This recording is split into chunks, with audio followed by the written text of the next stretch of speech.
So what's interesting is that now that his girls are out of the house, he now is going back and he's back into work. He's like, well, what am I going to do now? Right. I wholeheartedly agree with the not following your passion piece. The practical translation might be, or at least my third myth that I would probably tack onto this as we're building these is overbelief in idea and underbelief in execution. Oh yeah, so true. And so there's two elements to this. So one is that I think many people who are intimidated to start believe that they have to start the next Facebook, and the Zuckerbergs and the Bezos of the world are so incredibly rare. The vast majority of people who gotten into business have many failed businesses that led them to fail into success, right? And so one is that the idea has to be this big, amazing thing. And the second is that that the idea itself is the success, right? Because they'll share it with as many people as they can, and they almost scratch the itch of starting when you haven't done anything. I say there's basically 4 steps to starting a business. It's like you have to get an LLC, you take the LLC to a bank, and then you get a bank account, and then you connect that bank account to a payment processor. And then you go ask a stranger if you can do something in exchange for money. And if you do all 4 of those things, you have a business. That's it, right? And so a lot of people spend years being like, I'm going to start a business one day. It's like, you can do it tomorrow. You can literally do all of this tomorrow. And then it's like, okay, well then how do I get the person to exchange money? It's like, well, you reach out to the people you know, right? You open your phone, you look at the 400 contacts you have there, you open up your Facebook profile, you have 300 friends, you look at those friends, and then you just say, hey, you send a personal video, send a personal text and say, hey, I am starting this thing. This is what we're doing. This is what I'm solving. Do you know anybody? That's it. And so it's not even like you're asking your friends to buy something from you. What's interesting though is that 90% of the time, the person who responds is, oh, you could do that for me if you want.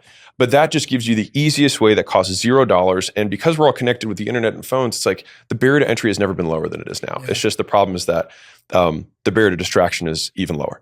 What stood out to me there is the personal text, the video and the email, and then the fact that you're asking your friends to introduce you to people who may want it, not asking them directly.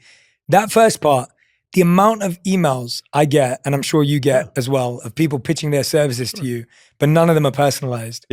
Walk me through the difference of that personal video, because it's life-changing, like when it's done right. So, I mean, these are your friends or at least your contacts that you've met at some point in your life.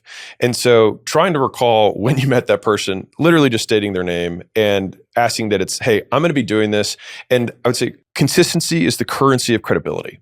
So what people don't want to do is refer a friend to somebody who's fly by night. But if you can actually just demonstrate that, hey, he's still doing that, the likelihood that they're going to refer someone goes way up because the relational capital is not nearly at risk. Because if I'm going to introduce somebody to somebody else, I'm risking my social capital on the hope that the third party or whoever is sending this original text is actually going to do a good job.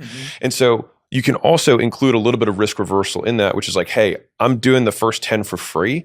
And the reason I'm doing it is because I just want to get some testimonials, get some reviews, and also just so that I can learn too.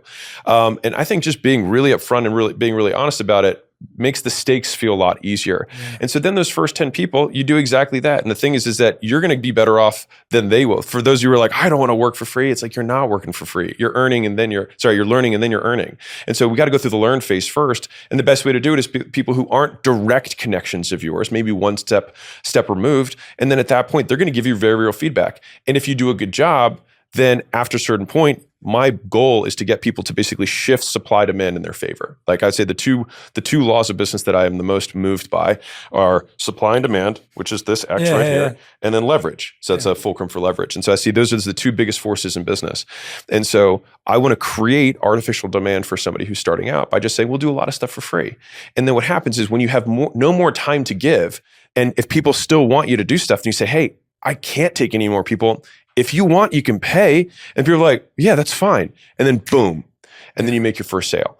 And you'll have confidence because you're like, well, I just did it 20 other times and look at the results from those people. And the first one you'll be embarrassed about. The 19th one, you're like, wow, you're going to already pay down 60, 70% of all the mess ups that you were going to do. And then at that point, you're going to start feeling good. And then from there, my way of doing it is you just keep bumping the price by 20% every 5 people until eventually people stop saying yes. And then after we're like, okay, this is the price I can do for now. And that's basically a very seamless transition into how do I go from nothing to making my first dollar? How do you get over the block of, I don't want to work for free?